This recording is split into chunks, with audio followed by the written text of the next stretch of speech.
Sir आपने देखा होगा ये जो दवा है, उस दवा में कौन कौन से जो तत्व हैं वो मिले हुए हैं, जो बच्चों को देने लायक हैं या नहीं हैं, और क्या वाकई में ये दवा इस तरह की है जिसकी वजह से जान जा सकती है, किडनी फेल हो सकती है? देखिए, जो दवाएं जो आमतौर पे सर्दी खांसी की जो दवाएं बच्चों के लिए लिखी जाती हैं, ठीक है, पहली बात तो बच्चों के लिए सर्दी खांसी की दवाएं बहुत ही कम लिखी जाती हैं और जिसमें एंटी एलर्जिक्स मेन होती हैं। और लेकिन जो दवाइयाँ जिस अभी तक जो क्वेश्चन में हैं, जो दवाइयाँ, उन दवाओं से एडवर्स इफ़ेक्ट जिस प्रकार से होता है उनकी सूची में किडनी इंजरीज़ नहीं है, ठीक है। तो वो दवाएं जो लिखी जाती हैं वो दवाओं से एडवर्स इफेक्ट नहीं है। ये श्योर है कि उस जो भी अभी तक आपको जो रिपोर्ट जो मिल रही है उसके हिसाब से किडनी में एक बड़ा स्पेसिफिक तत्व पाया जाना, जो मुझे पता चला है आप ही लोग के चैनल से और जो मीडिया रिपोर्ट अभी तक आ रही है उसके हिसाब से, कि दवाओं में एक DEG नाम का उन्होंने किडनी बायोप्सी में DEG उन्होंने पाया है, डाई एथिलीन ग्लाइकोल। ये DEG जो एक सब्सटेंस होता है वो यूजुअली कफ सिरप्स या जो भी सिरप्स होते हैं, चाहे पैरासीटामोल है, चाहे कफ सिरप हो या कोल्ड की सिरप हो, अगर कॉम्बिनेशन वाली दवाएं हैं जो पानी में आसानी से घुलती नहीं है दवाएं, उनके लिए एक सॉल्वेंट का काम करता है।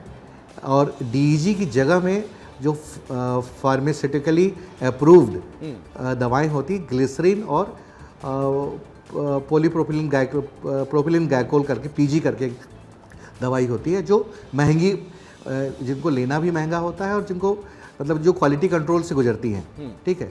तो इनकी जगह DEG की जगह में आइडियली ग्लिसरीन होती है जो थोड़ा स्वीट टेस्ट होता है, और एक PG करके जो प्रोपाइलिन ग्लाइकोल करके एक दवाई होती है, वो नॉर्मली इन सिरप्स में पाई जानी चाहिए।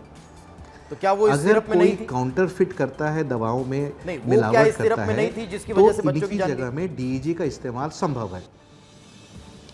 देखिए, ये चीज़ें तो जांच के बाद ही पता चलेगा कि उन सिरप में जो इन सिरप में आपको PG मिलना था उसकी जगह DEG मिला है, ठीक है। ये तो जांच का मुद्दा है और मेरे ख्याल से आप ही के मीडिया की रिपोर्ट के हिसाब से वो जांचें कई जगह आई हैं, कुछ जगहों पे आना शेष है, तो उनके बारे में कहा जाना मुश्किल है।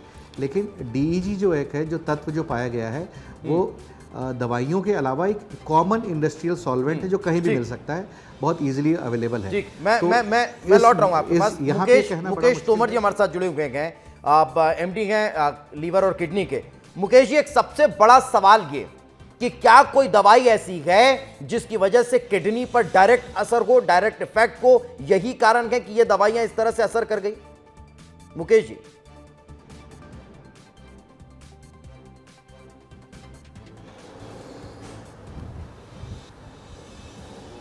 किडनी फेल हुई है या नहीं हुई है, तो इस बारे में जो नॉर्मली सर्दी जुकाम खांसी में बच्चों को, जैसे डॉक्टर साहब ने भी बताया कि बच्चों को सिरप नहीं दिया जाता है। इसके अलावा जो डेक्स्ट्रोमेथोर्फेन, जो उसमें जो मुख्य दवाई है जो सिरप में जो बच्चों को दिए गए थे, और डेक्स्ट्रोमेथोर्फेन नॉर्मली जो एंटी कफ सप्रेसेंट हैं, जो ब्रेन में जो कफ सेंटर होता है उसको सप्रेस करता है। तो इसमें मेन जो और भी कई इंग्रेडिएंट इसमें रहते हैं, ग्लिसरॉल जैसे है। ग्लिसरॉल का जो मेन काम है वो जो कफ सिरप है उसको सूदेंट इफेक्ट पैदा करना। ये थ्रोट में एक लेयर बनाता है जिससे थ्रोट में जो इरिटेशन वाला जो कफ है वो सप्रेस हो जाता है, और ये स्वीटनिंग और ये हार्बेक्टेन टाइप का इफेक्ट डालता है जिससे खांसी रुक जाती है। मैं ये कहना चाह रहा हूं सर कि इससे आम लोगों का क्या लेना देना? इन सब चीजों से आप लोग बहुत आसानी से समझ सकते हैं, हमें नहीं समझ में आएगा कि हमें अपने बच्चे को क्या देना है क्या नहीं देना।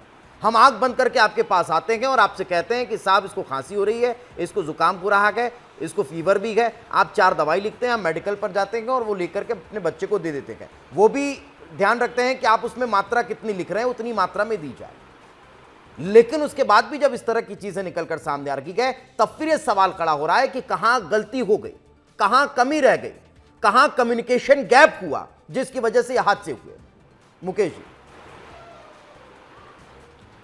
देखिए गवर्नमेंट हॉस्पिटल में हमारे पास काफ़ी मरीज आते हैं, चाहे मैं मेडिसिन का डॉक्टर हूँ या पीडियाट्रिक्स के डॉक्टर हूँ, सभी डॉक्टर हम लोग बिल्कुल अप्रोप्रिएट दवाई लिखते हैं। लेकिन जो दवाई दी गई है वो बिल्कुल सही दवाई दी गई है, उसमें कोई कहीं से भी कोई प्रॉब्लम नहीं है। अच्छा, और आप ये कह रहे हैं वो दवा ज़्यादातर, सही है? सभी पेशेंट को यही दवाई दी जाती है। नहीं, आप ये कह रहे हैं वो नहीं, दवा मेरा सही ये है? कहना है कि जो दवाई नॉर्मली, नहीं, आप मेरी बात तो सुनिए, मैं ये कहना चाह रहा हूँ कि जैसे आपने किसी को दवाई लिखी, अब वो डिपेंड करता है कि वो उसका मिसयूज कर रहा है कि नहीं, उसका डोज कहीं ज़्यादा ना ले लिया हो, सर, ये बच्चा भी एक क्या कारण हो मिसयूज सकता करेगा? है। मतलब मैं आपसे बहुत क्लियरली समझना चाह रहा हूँ। देखिए बच्चे को तो नहीं पता ना दवाई। जी, देखिए इसमें क्या है कि जैसे सब जो डॉक्टर ने जो अपना प्रिस्क्रिप्शन लिखा है और उसमें जो डोज लिखा है 5 ml 3 ml सुबह शाम जो दवाई लेनी होती है, अगर उसका ओवरडोज या मिसयूज अगर उसका हो तो ये एक जांच का विषय है और इसके जांच के ऊपर ही इसके ऊपर कुछ कहा जा सकता है।